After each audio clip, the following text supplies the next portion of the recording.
They're actually lower.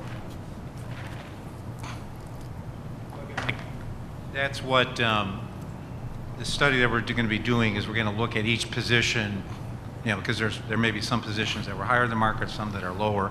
We're going to look at it position by position, and so we'll have that data probably a few months down the line. Yeah. Before we give the 2.5%, that's just seems like a general number we use. Like I said before, we also need to take in then not just what they're getting paid. We need to see what their perks are. Who gets cars for what positions? Who doesn't? Cars, insurance, all those things. It'll be. I agree. It will be a compensation study, so it will address salary and those other fringe benefits as well. Will you be part of that study, or is that going to be Dave's? I think this entire board will be part of that study because I think there's a lot of interest that's been expressed by board members as well as others. But it'll start though through Dave will do, or is like Steve, and then we'll do the research, and then it'll be presented to you, correct? Yes, sir. It's like, want to be an outside company at that point to help us with that? Yes. Yeah, It's it going to would be be an an outside. outside It's going to be an company. outside study, and then it'll go through the manager's office, and then he'll disseminate it to the board. during a Yeah, committee we've already vote. had the board review the actual RFP, and once there's a determination on a firm that we might be using, the board would certainly be making that decision, and we would run the actual process through a committee. Yes, sir. And the other villages in the area that we're going to be benchmarking against, those villages are? I think the firm that we retain will work with us to identify those. If you're familiar with at least the process that we've used for collective bargaining with the public works and police departments, there's a clustering of communities that would be used. What we'll be doing is probably sharing that list with the consultants, and then they can tell us what communities they think it should be. It may not be the same. Well, in the past, it seems like we're benchmarking against Naperville, Winnetka, Beverly Hills. We live in the south suburbs, so I would think logically we would want to benchmark against Orland Park, Frankfort, Mokina, Country Club Hills, Rich, Oak Forest. Well, the second group that you just mentioned is really closer to the peer group that we used than the first. Midlothian, Robbins, Harvey, Well, Markham, I doubt we include them. I think you. such areas. I'll let the. Might be more realistic since those are our surrounding areas here in the southwest suburbs. Thank you. Thank you. Yes, sir. Mr. Seaman, do you know how much this is going to cost us to hire someone to service? I'd defer to the manager because we don't have the dollars yet. I imagine. Well, I won't imagine. I'll let the manager tell us. Well, I mean, we'll know when we get the proposals back. For the type of survey that we're doing, I had a much more comprehensive survey in another community that cost $70,000. I don't think this is a little bit smaller scale, but and just to clarify from the previous question, what the consultant will do, we're going to ask the consultant to come in and basically help pick the factors, and they'll look at things like population, income, locality. We've never picked, and I doubt that they would ever pick towns like Naperville or Beverly Hills or anything like that, but they would look at a number of factors, but we want them to basically make that pick. We don't have the staff to do that ourselves? We have to hire it out? Well, I would say that even if you did, and we are short a number of positions right now, I think for something like this, you want an independent analysis. Because, I mean, do you want me to present to the board Dave Niemeyer's opinions of where the salary should be? I think this is probably a good situation where you want an independent person to actually come in and who's basically does these surveys all the time. Instead of spending the money, I would rather your opinion, Dave, because that's what we're paying the village manager to do. I mean, I would respect your survey, and I don't think when we're paying employees that we should hire stuff out that should be done in-house. That's why we have the employees to do that stuff. I would You know, I mean, if you gave something, I would accept your opinion. I don't think we need to, that's the reason we have the employees. If we have to keep hiring out, then we shouldn't have employees, and then we should all have people hired like we do Mrs. Walrick. We'll just hire a firm, and then we'll just pay them to come in if we can't have employees do, you know, the data that we, research that we need. That's all. Thank you. Anybody else care to comment? You know, a few years ago, I sat down with Scott Niehaus, and he showed me these salary surveys and salary, they had some big universities come in and talk about what salary should be, this, that, and the other thing. And after sitting down with him, a group of us sat down and we did the unthinkable. We went on the internet and we Googled places like Oak Lawn, which is a comparable community, and Oak Forest, and New Lenox, and we looked at salaries, and we came up with information that the staff in Tinley Park makes $10,000 to maybe $30,000 more than staff in a place like Oak Lawn, Orland Park, or these other towns that are comparable. We looked at cars. It's been brought up by Mr. Glatz. The Director of Public Works in Orland Park does not get a car. The Director of Public Works in New Lenox does not get a car. And we looked into a lot of things, and it was poo-pooed as negativity at that time. One of the things that I want to keep bringing up, that other people keep bringing up, is we pay $19,000 to a bench coordinator, or we have, to sit there and make sure that the benches are painted and placed up and down on Oak Park Avenue. I think that Mr. Niehaus and his staff, and this crazy idea of, you can pick some of these citizens just ad hoc real quickly, you know, stand out here and say, you know what, get on this committee, and all this information is public on everybody's website. It's mandated to be on there. Pick up these towns, look at what they're making, look at what their staff is making, look at who gets cars and who doesn't get cars, and save about $40,000 or $50,000 to hire from hiring another consultant. We're paying for these people. Let's let these folks who turn out for all these meetings have some input on what they're paying these people. And I'm sorry, you know, if a village manager doesn't like what the people want to pay him, then he can go up to Barrington, look for a job up in Barrington, things like that. Thank you. Yes, sir.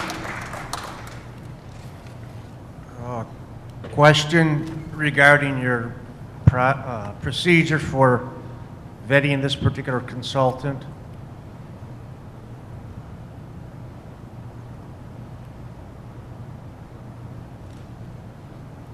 What is your particular procedure for vetting this consultant that we're talking about for the pay?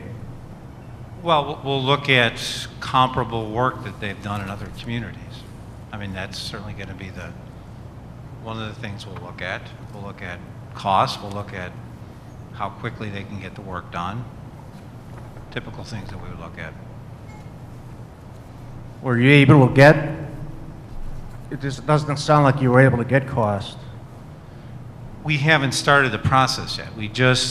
We're going to go out and solicit proposals in the next several weeks. We haven't started that yet, where we actually have costs to actually report. Oh, my misunderstanding. I thought Yeah. the process was underway. Yeah.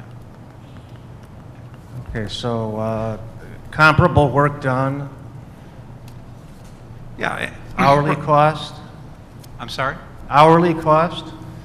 Well, typically they will quote a fee for the work that's done. So that's what one of the things you'd be looking at. And one of the Typically, things- they pay senior consultants more than junior consultants.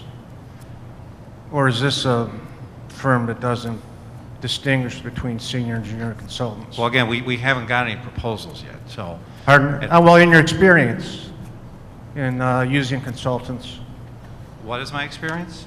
Or in your experience in using consultants, do you hire firms that generally have one fee schedule with one consultant, one tier? Or are there senior or junior level consultants that earn more on an hourly basis? There's Because some they're out there. There's some firms that may be small firms. There's some firms that may be larger firms. It depends on the size of the firm. And one of the things that they'll do is they'll look at, because it's not just a matter of just going on the internet and seeing what other towns make, is there's positions village by village may not necessarily have the same duties, and they may not even have the same staffing level. So that's one of the reasons why you do want somebody from the outside, is they're going to come in and they're going to look at, okay, what we may call a position in Tinley Park may have a different set of duties than what an Oak Lawn or other town has, and they'll kind of dig into those details. Let's just say the last consultant you used, did they distinguish between senior and junior consultants who got paid different wages or different fees? Consultants, if they're, depending on the size, will have different fees. Oh, for your last project, using a last- consultant, for example. Yes, the last project, there was multiple levels. Okay. Okay. And this one, what you're thinking on this one? Well, again, we'll find out when we get the proposals back. We may have some small firms that may have one or two people. We may have some firms that may have larger ones. We don't. You're not leaning any way, any one way or the other. Until we get the proposals, no. No, we have to see what we're going to get. I'd ask that we try to stay on point with this particular agenda item. You're welcome to comment about this at the end, at the open question era, but this, we're trying to get this ordinance either passed or not. So the questions you're asking can certainly be, raised at that part of the meeting. And Dave, correct me if I'm wrong, we're also looking at cost efficiencies inside the organization, looking for redundancies, looking for ways to streamline the processes and the ways we do things. Compensation is hard. There's people that work in this village, they're incredibly dedicated, they go above and beyond, they're here right now. And they need to be compensated for what they do. And then there's some that probably don't do as well. One of the other things we're looking for is to try to create a performance or merit-based incentive as well. I mean, we all want as much as we can, from the organization, and I think that's what we're trying to do. Examine it and make it as good as possible. I agree 100% with you, and that's the basis of my questioning. I'm interested in what our village manager, what experience he has in working with consultants and what he can share with us. So that's the line that I'm going down, and it I think seems to... just to kind of answer your question as best as I can tell now, what the first step will be is they'll put together what's called a request for proposal. And that you may go on the internet and see what other people have done. From that, you try to make it more specific to your organization. These are the specific things we're looking for you to check into. These are, and when you get those back, you look at them, you decide which companies to call in for like a second interview, and then you pick one if the prices are right. I mean, if it comes back, ridiculous, you don't have to do anything, and then you could say, let's see if we could do this in-house. But this is kind of, I think, something that we're considering, and we've talked about at the budget meetings, and we've talked about, I think there's a whole bunch of different staff. There's civil service staff. Have we done this there's police and before? Fire. Yeah. Have we done this before?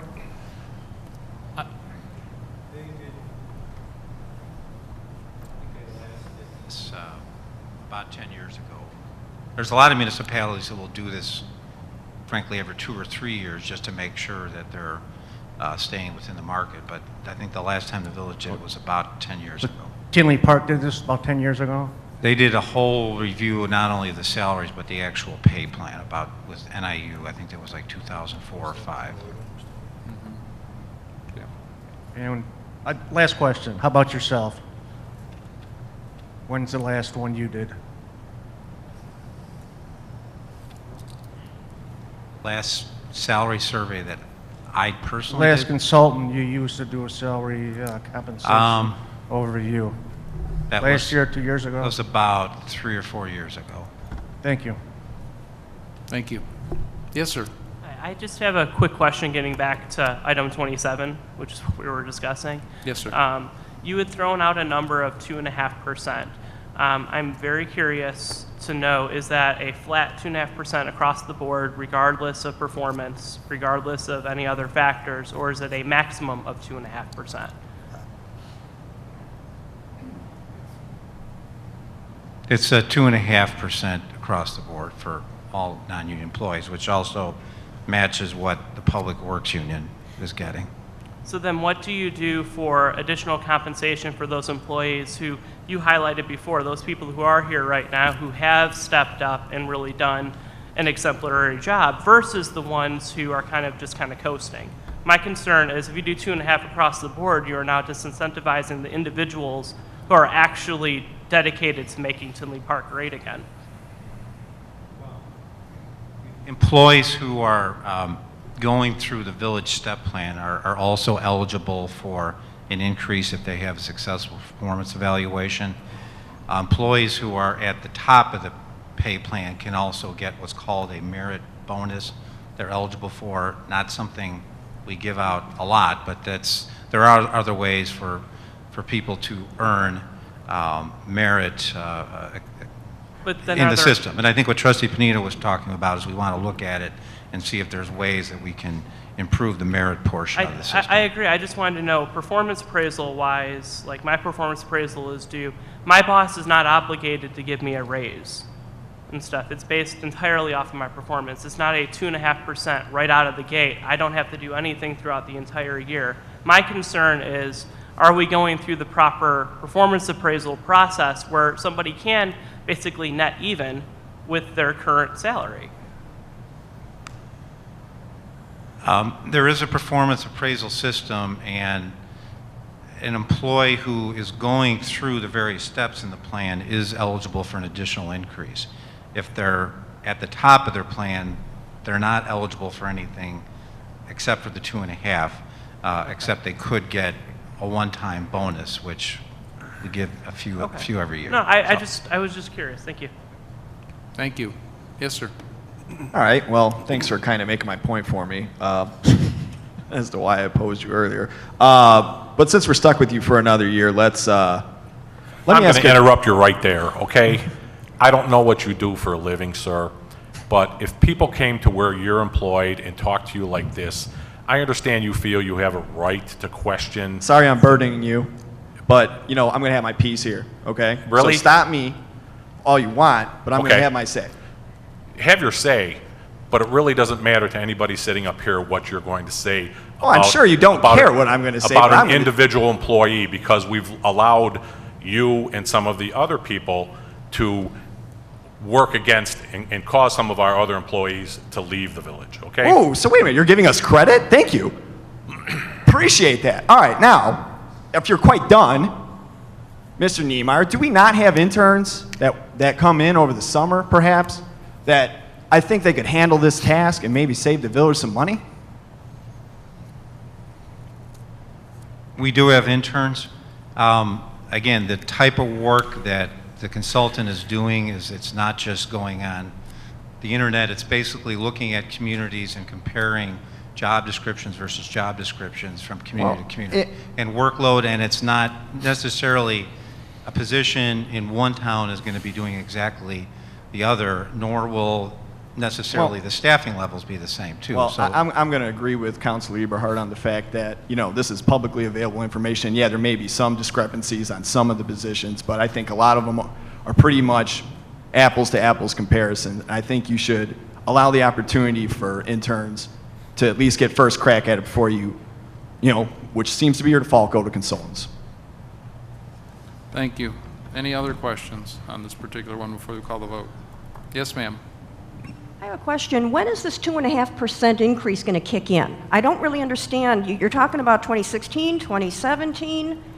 Is it now? And if it is now, or in the next week or two, when your consultant comes through several weeks, months, whatever from now, are you going to take it back? I think it's a fair question. I don't get an increase just because. I get an increase based on my job performance. And my company, which is a global company, all of our increases were put off until after July 1st. Now, my performance appraisal was done in March. We have to accept that. So if you're just going to kick this 2.5% into everybody's paycheck right now, because that's what everybody else is doing, and then are you going to take it back later on when the consultant that costs us how many tens of thousands of dollars says, you shouldn't have done that? Mr. Manager? This goes into effect on May 1st. So you've already No, given this- it to them. No, it goes back to May 1st of this year. So they've already again, gotten an increase, and then it's almost like you let the horse out of the barn, and now you're going to go back and try and, feed it. It makes no sense. Why did you not do this consulting stuff last year, going into this new fiscal year? Why are you giving increases and then going, oh, maybe we'll take a look at it again? It's ridiculous. It makes me want to leave this town because you just don't care. I know you hear us, but you're not listening. You're not listening to what any of these people say. And I'm just a poor schmo who lives here, and I realize that I'm not anybody important, like the people sitting up there, or sitting at a desk making, over $200,000 a year to just drill everything out to consultants. I'm appalled by your behavior. Do any of you hear us? We hear you. Is anybody listening? We hear you. Thank you. Please answer me. Somebody say, yes, I hear you, and I agree. I hear you. But are you listening? Yes, ma'am. Because nobody here seems Yes, to think ma'am. you are. I think they're mistaken if they don't think we're not hearing what you say and taking into consideration the things that you say. You've already given increases to people. We haven't And given anybody increases He just said yet. it goes back to May 1st. It's retroactive if this is approved. It's not approved yet, is it? You're going to approve it. I guarantee it. Nobody ever says no. Well, that isn't entirely true. And, it's going to go back to May 1st. They're going to get this great big bump in their checks come, July 1. And then, 5, 6, 8 months from now, you're going to realize that we've overpaid them all along? You're not going to take that money back.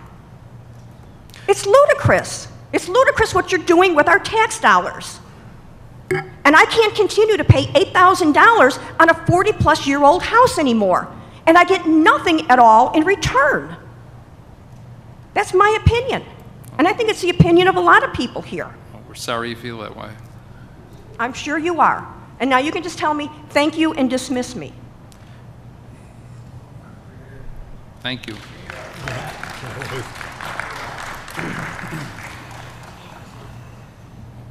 Mr. Clerk, please call the roll.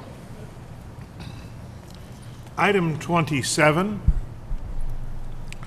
roll call on ordinance 026. 7. Is it 27? Yes. Yeah. But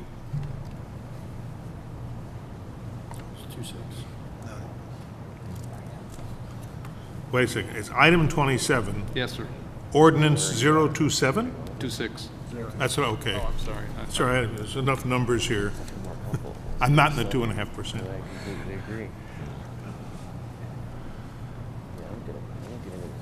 On roll call, trustee Maher. Yay. Trustee Grady. Yay. Trustee Panito. I want to comment just before I vote. We hear you. I mean, everybody hears you. The problem is, it's an organization filled with people who do the job of making the government, and the government does things that, if you don't get the snow off the streets, you can't drive your car to work. And a lot of these people work hard, and they work with other people who already got their raises. I think that police and fire got 3%, and those are collective bargaining groups. These raises, they have steps and grades. It was set up before we got here. It'll be here for a while, but these are adjustments to those steps and grades to keep them up with the cost of living increases. The consumer price index goes up. If their wages stay the same, they fall behind. compensation is hard. You need to pay people that are good to work for you. If you don't pay them, they'll leave, and then you'll be saying, how'd you let those people leave? I mean, we're looking at trying to make the most efficient organization with the best people doing things as efficiently as possible, and it's going to take time to get it right. But in the meantime, you know, these people are working hard under, at this point in time, just, I think, some really tricky circumstances. And I see some people just doing amazing work. I mean, there's some great folks here, and they need to be, you know, for decades they've been getting their automatic, you know, 2% or 3% every year, and you just can't stop that without, you know, just like that on a dime. Yes. Thank you. Trustee Vandenberg. Yes. Trustee Yunker. Yay. What was that? Yes. Trustee Suggs? Trustee Suggs. Yes. Motion carries.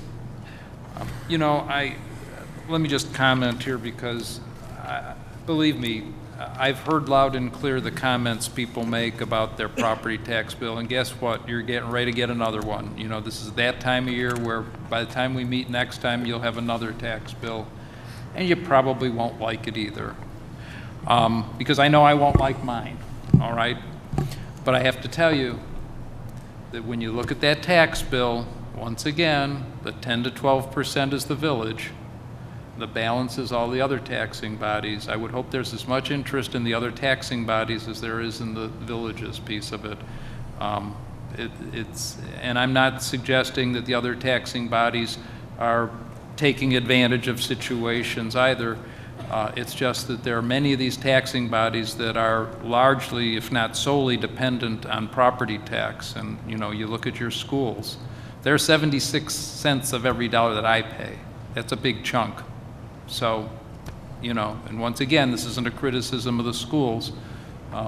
It's a deeper criticism, in my view, of the way school funding is managed, but that's just my own op-ed. So, thank you. Item number 28, Trustee Suggs. Thank you, Mr. Mayor. I'd like the board to consider adopting the ordinance number 2016-0023, adopting the prevailing wage rates for laborers, workers, and mechanics that are contractually employed by the village of Tinley Park. Move a second. Second. Thank you. Thank you. This is an annual ordinance required by state statute, acknowledgement and requiring that the prevailing wage rates be paid for all applicable work contracted by the village, and this requirement creates a level playing field for the labor costs of such constructed work, and a copy of the ordinance is required to be filed with the Illinois Department of Labor and Secretary of State. This ordinance is eligible for adoption. Any questions from the board on this item?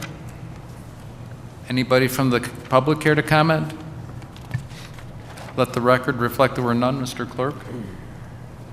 Item 28, ordinance 023 on final. Roll call, Trustee Maher. Yay. Trustee Grady. Yay. Trustee Panito. Yes. Trustee Vandenberg. Yes. Trustee Yunker. Yay. Trustee Suggs. Yes. Motion carries. Item number 29, Trustee Suggs. Thank you, Mr. Mayor. I'd like to consider, the board to consider authorizing a professional services agreement with Ayers Associates for digital orthoimagery data related to the Village of GIS system. May I have a second? So moved.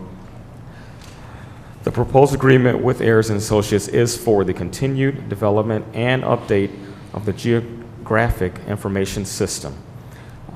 In this fiscal year, a proposal allows for updates to the village planimetric map features and preparation of digital orthoimagery. And this type of detailed analysis layer will allow the village increased capabilities in the areas of new construction and capital improvements, increased accuracy of digital imagery, increased ability to plan for and or respond to emergency situations, and ability to assess residents with questions regarding homes located within the floodplain. I'd like to consider authorizing a professional agreement with Ayers Associates for ortho imagery and planimetric data at a not to exceed cost of $55,081. Anybody have any questions from the board on this expenditure? Anybody from the public have any questions about this expenditure? Yes, sir. Yes, thank you very much. I've got a quick question. I was reading through your document over here, and you're highlighting that you want to build a new lake for a floodplain. Is this particular survey going to be done before or after that pond gets put into play? I believe engineering can probably address that. It's because it's in I'm just more GIS. concerned with spending money and then changing the floodplain, so then we'd have to do another study. I don't believe it impacts floodplain. I think it's just a visual. It said in here that that was satellite done for shot. I thought it was done for the. I don't believe that that works that way. Maybe our village engineer can. Yeah, typically this is just the updated aerials, and then the associated elevations for whatever area they do update. But the floodplains are not being changed either by the Panduit Pond or any other project going on in the village currently. Thank you. I just want to confirm. Thank Sure, you. understood. Any other questions? Mr. Clerk, please call the roll. Item 29, roll call on professional services. Trustee Maher. Yay. Trustee Grady. Yay. Trustee Panito. Yes. Trustee Vandenberg. Yes. Trustee Yunker. Yay. Trustee Scuggs. Yes.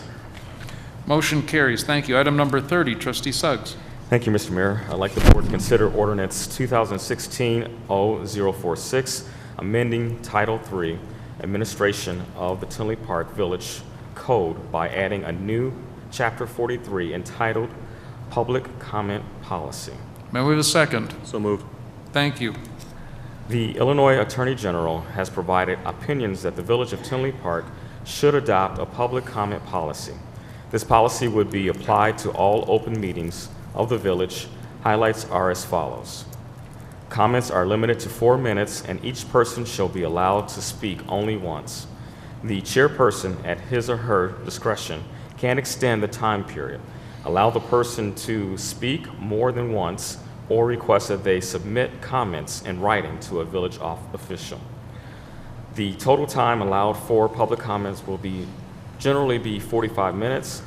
Each board and committee agenda will have a designated public comment section provided, and this is the only time comments would be allowed unless called upon by the chairperson or during a public hearing. This ordinance is eligible for first reading.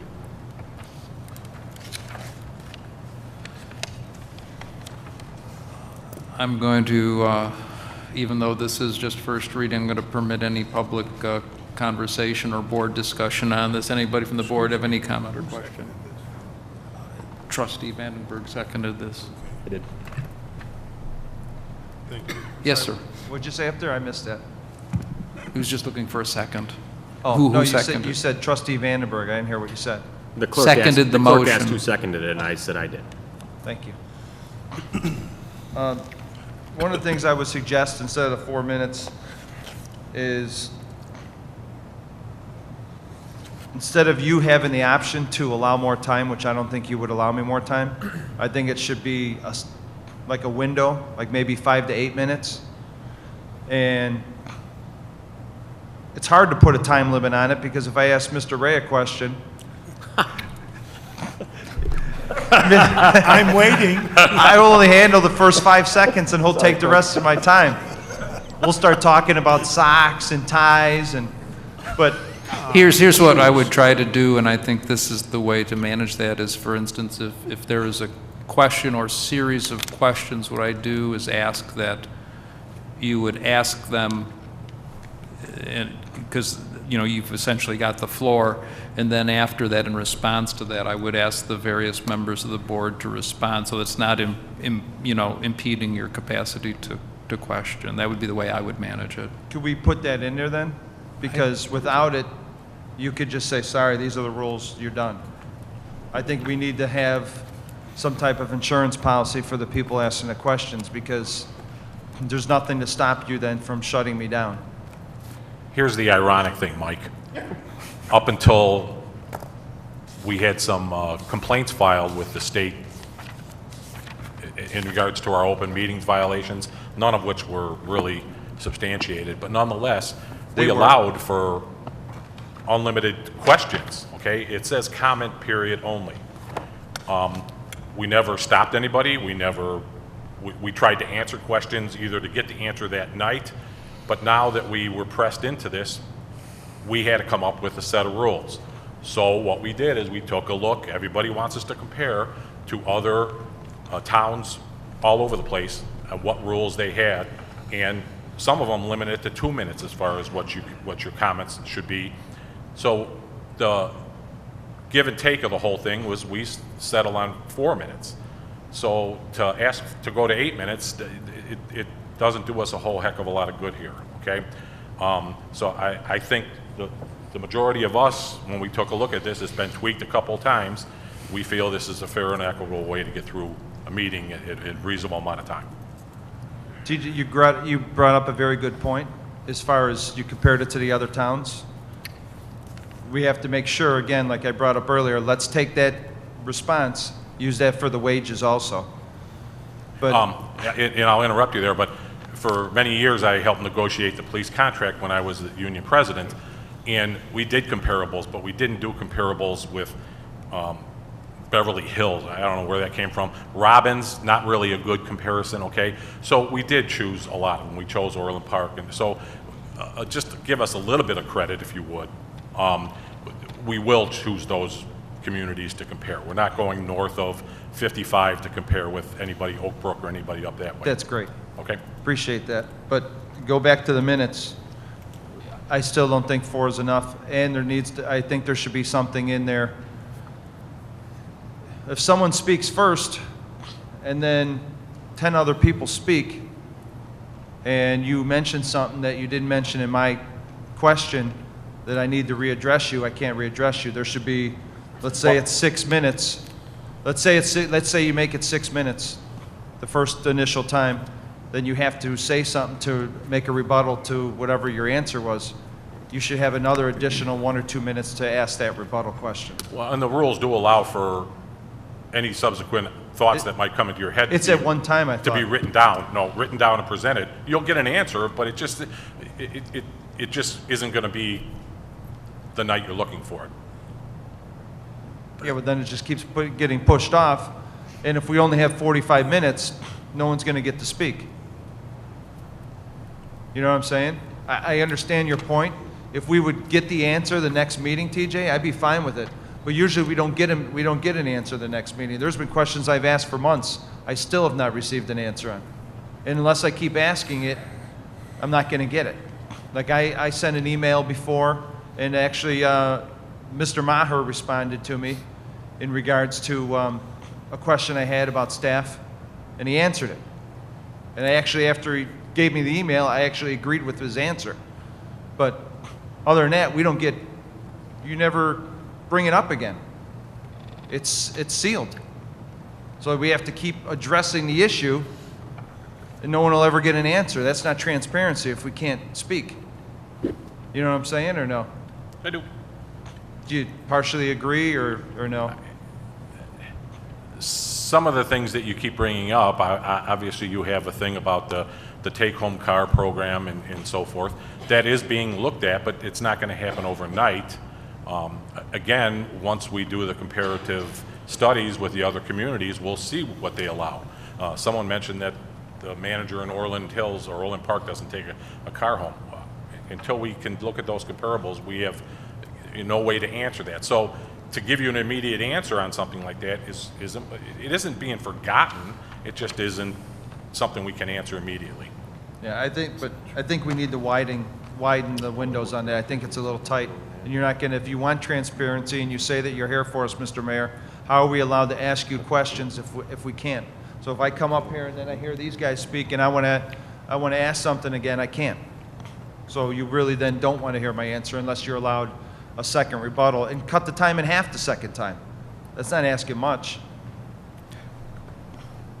Thank you. Just to show I'm not always a bad guy, first of all, your predecessor, Mr. Suggs, these public comment rules are light years ahead of what Trustee Brady proposed. And I wanted to thank, again, Clerk Ray, Attorney Connolly, for taking my input on it. And I've actually spoke with Attorney Connolly, and even what was proposed from the last meeting, there was some stuff taken out that there were some objections to. So I think, actually, believe it or not, these are pretty fair. Now, I would like to speak to what Trustee Grady brought up as far as, you know, what put us in this position in the first place with the OMA violations. I may disagree with Trustee Grady as whether they were minor or major, but the fact of the matter was, you flat out had, at the February 4th meeting, they tried to cut off all the public comment, which is a blatant violation of the OMA. So yeah, that put us on the radar. And I don't think that was minor. But because we did get on the radar, you're right, we had to come up with some rules. And I think we've actually had a pretty equitable process here. You know, what your predecessor, Mr. Suggs, well, I thought, first of all, there were OMA violations in that, and it was completely redone. And I think where we've gotten to now is actually pretty good. So I think, you know, yourself, Attorney Connolly, Clerk Ray, you know, you've done a great job, I think, in being fair. I actually am pretty good with these rules. I think the only thing I want to say, as a point of clarification, are we still going to have, you know, I would like it written in that we still, at second reading, are going to have the chance to speak? Because it just says right now, just in the designated public comment section. But traditionally, the people have been able to speak at second reading. Is that something that we can please put in and have a little bit more codified? Because that just concerns me a little. I'd be all right with that. Okay. I don't have a problem with public comment on things that are up for adoption after the second reading. Correct, because I think that can impact your vote as a trustee. Okay, cool. Thank you. I appreciate that, Mayor. Thank you. Yes, sir. Hi, I guess my kind of question is that if the chairman has the option to approve or disapprove, someone can come back again or extend their speaking time. If there's a certain trustee that would want to hear more from the individual speaking, can they second it to try and counteract the chair's motion and have the board vote on it to see if they want to have the person speak longer, or is it just a one man, one say type deal? We've seen it handled a number of different ways. I'm not, I mean, the chair chairs the meeting. That's the function of the chair. Okay. So I think that the vehicles remain available for you to speak and to get responses to. I think the clerk on several meetings basically has said, you know, please use his office as a conduit for questions or answers or for more elaboration than can perhaps be given at a meeting. I mean, we're at a huge disadvantage here, you know, especially when we're off-site because we don't have access to the records. If there's a question here that staff can answer, they can't go back to their file because their files are, you know, 5 miles away or whatever. So that's the challenge with these. But I hear where you're coming from. Okay, understood. Thank you. Thank you. Yes, sir. Mr. Suggs, if you would please, in the middle of that description that you read, there was a sentence with one particular word. I wish you would read that one sentence. It had the word opinion in it. Could you reread that sentence, please?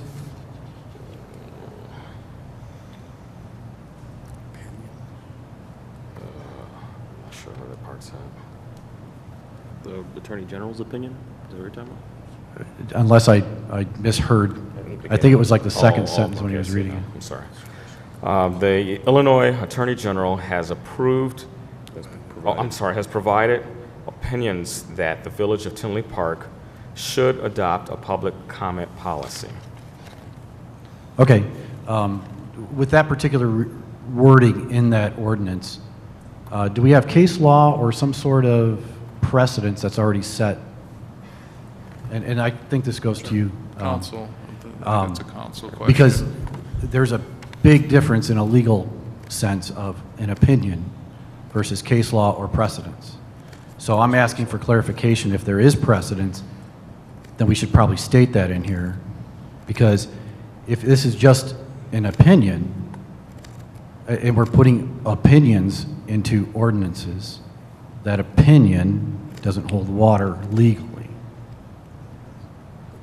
Okay, the way it works is when a complaint is filed at the Illinois Attorney General's office, they can issue one of two things. It's either called a binding opinion or a non-binding opinion. I believe when the issues came up a few months back regarding public comment during village board meetings, that there were one, maybe two, one that I know of for sure, that were non-binding opinions, that there was language in those that directed this village board to draft and adopt a written public comment policy. Now, in those opinions, they don't tell you exactly, kind of what is acceptable and what is not. However, I think there may be 10 out there, and I may have that number wrong, where the Illinois Attorney General has addressed, what is, the standard is reasonable rules for public comment. So they have addressed what is reasonable. When we drafted this draft, I can tell you that I did research those opinions, tried to gain what I could from those. I believe these are reasonable rules based on, I guess, precedent, as you put it. It's not a legal court opinion, but it is kind of the arbiter of the Open Meetings Act in the state. Right. I just want to clarify that we weren't superseding anything within the Illinois Open Meetings Act, because I know there's a whole provision in there where they say home run rules, and I believe this would qualify for under that, correct? The Open Meetings Act has a provision that says public bodies shall adopt reasonable rules for public comment. Something along, paraphrasing that, but there is something like that. There is something like that. So that's the guidance. It's reasonable rules. But I'm not sure if I'm understanding what we're superseding. Just that we aren't imposing any rules here that would violate our freedoms and yours as well, gentlemen. You guys are all sitting on temporary seats up there. As much as we as the public like to have our say in something, at the point where you guys are sitting on this side of the bench, or, the room, there may be a point where you're like, well, I'm sorry, but you've spoken, please sit down. So I just want to bring that up. Thank you. Yes, sir. This is why you need a second chance. It's a rebuttal to TJ. So everyone's clear what he was speaking about. I filed an OMA complaint violation because I don't remember what it was. I think it was like 4 times or something that Mr. Melody from Kleinthorpe and Jenkins kept letting Mr. Seaman try to stop me from speaking. Since Mr. Conley has been here, we have not had that problems. We have not been having people chase us with clipboards, wanting to know our address and our names. So that's why the OMA complaint was filed. So TJ, if you watch that video, you'll see what I was speaking about, and that's the reason that I filed it, and nothing more. It's just the way things was fine. But when you have people chasing you down and you're trying to have people stop you from talking, you have no choice, and that's why it was filed. Okay. Thank you. This item is for first reading. All in favor signify by saying aye. Aye. Aye. Opposed? Motion carries. Item number 31. At this point, I am going to ask for concurring motion to consider ordinance number 2016-0-45, amending Chapter 11, Title 11, Chapter 112, Section 20 of the Tinley Park Village Code, entitled License Classification Fee Schedule pertaining to video gaming regulations. May I have a concurring motion, please? So moved. And a second. Second. Thank you. I'm also asking, I would ask the concurring motion maker as well as the second to waive first reading on this particular item. This has to do with liquor license classifications. Is that acceptable to the No problem. maker and the second? Who seconded this? The clerk? I did. Trustee Suggs. Yes. Is you're all right? Okay, very good. Here's what we're trying to do here. There's been a lot of talk about video games lately, all right? And so what we're trying to do is add a V designation to all liquor licenses that have video gaming. Therefore, for instance, if a license petitioner comes to me and says, oh, I don't intend to have a video game, but they petition the state a week later, they can get video games. This would preclude that because there would be a designation. So for instance, there are 2 requests for liquor licenses here, and these would get Class E liquor licenses without the V designation. So there would not be the capacity under that liquor license to go to the state and to request it. So I think that it gets all of us in a position that we're a bit more comfortable because, quite frankly, while I think people have been pretty straightforward with us so far, this is, I think, to some degree anticipatory in nature and would preclude us from getting into a position that we would prefer not to be in. So that's what this is about. In addition to the licensing designation, we also would have a gaming hall designation, and this would be to what I would regard as dedicated gaming facilities. And we've seen a couple of those come through the village already, and they would have some additional constraints placed upon them. For instance, one of them is a 500, rather than the 100 feet that I believe the state requires, would be 500 feet of schools, churches, daycare centers, or other video gaming halls. So I think there were concerns expressed that you end up with them in series or right next door to each other. So this should address that. That's the thinking so far. Council's been helpful in terms of being able to distinguish those, and there's some other things we could do, but for right now I think this is the most immediate.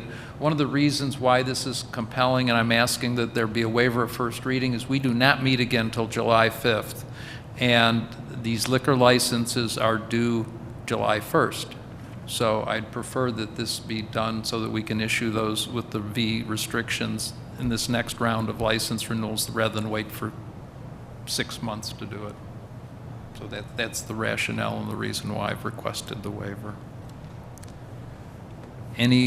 We're asking that this be adopted. So, Trustee Vandenberg. Was there any clarification on what the measurements are for 500 feet? Are we talking from the front door? Was there any clarification when we just started looking at that?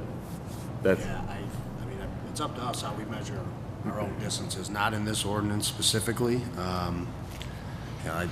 I'd have to ask, the building department. I would say our normal practice on how we measure any distance in any part of the code, I'd say would prevail there as well. I think state statute is kind of a portal to portal if I'm under the state statute, and we could use that or a more restrictive. It could be point to point on a building. So for instance, if somebody's located west to you, it could be the western point to the western point if that's what the village board chooses. I remember that this came up at the last meeting. The attorney presented a new way to deal with the fact that if you grant a business a liquor license, they can avoid the village and just go and get a gaming license. And I think it's great that the attorney did that, and I commend him for that. And it's a great scheme to separate the two and give the village the ability to kind of control things. However, I'm okay with waiving first reading on the part that creates the non-video gaming licenses so that you could grant liquor licenses to, restaurants and that type of thing. But I'd like to hold off on the video gaming part until we can kind of look at those 1,000 feet, and the other things. So that's my thoughts on it. I mean, I quite frankly prefer that we pass this, and if you want to beef it up, I don't have a problem with that either. It's just that I want to get these licenses issued now and get it brought to done. That's my only concern. Are there any video gaming licenses that people are asking for that you're looking at doing between now and July 1st? I've got requests, yes. I'm not looking to do them, obviously, before the 1st, but there are requests in the stack.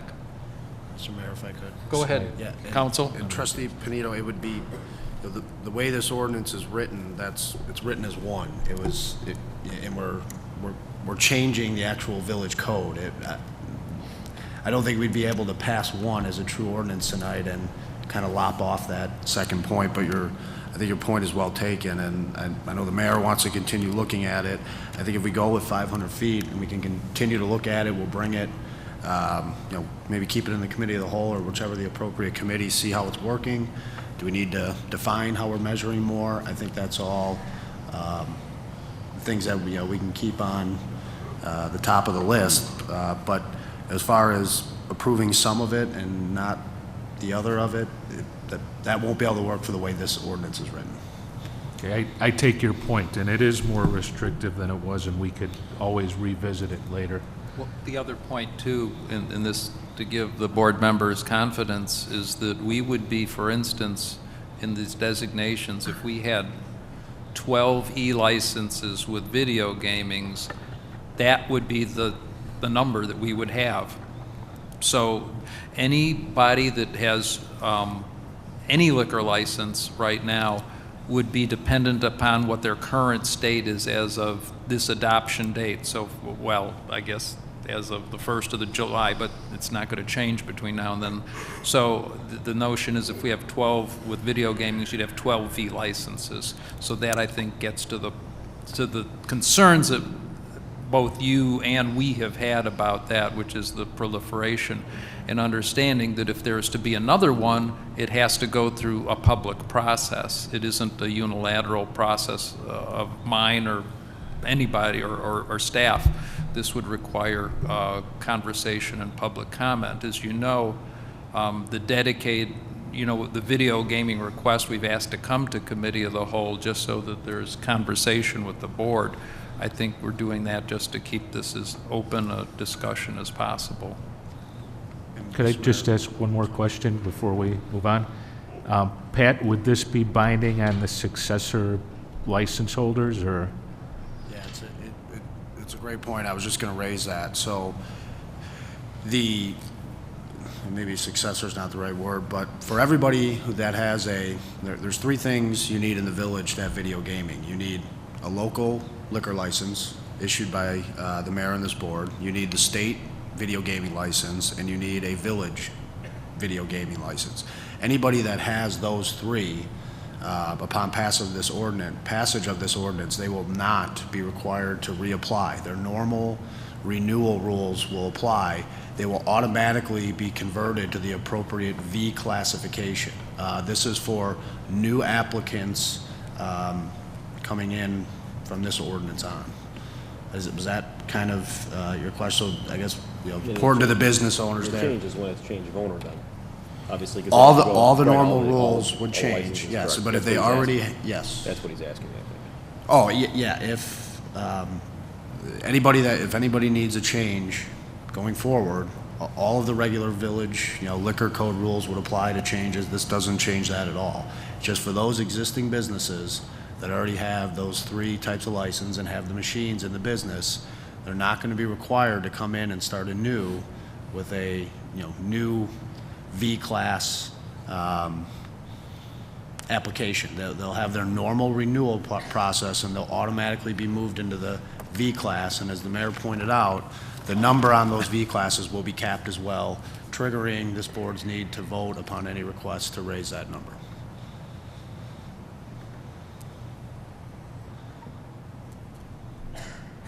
Any other questions from the board? If not, Trent? Thank you, Mr. Seaman. Thank you for doing this, by the way. That was very proactive. Council, really quick question for you. Going with this type of a classification, in the state gaming laws, nothing is defined for with the separation of this. I know they do have the separation of saying you can apply for the gaming license, or the village can say no to any gaming in the village. I don't remember reading anywhere where we can say set a number for the village, like Mr. Seaman was saying, 12 or 15, whatever the number may come to, do we have to worry about any litigation of somebody coming in and saying, hey, they're superseding the state law of preventing me from doing this? Is there any type of legal risk on that?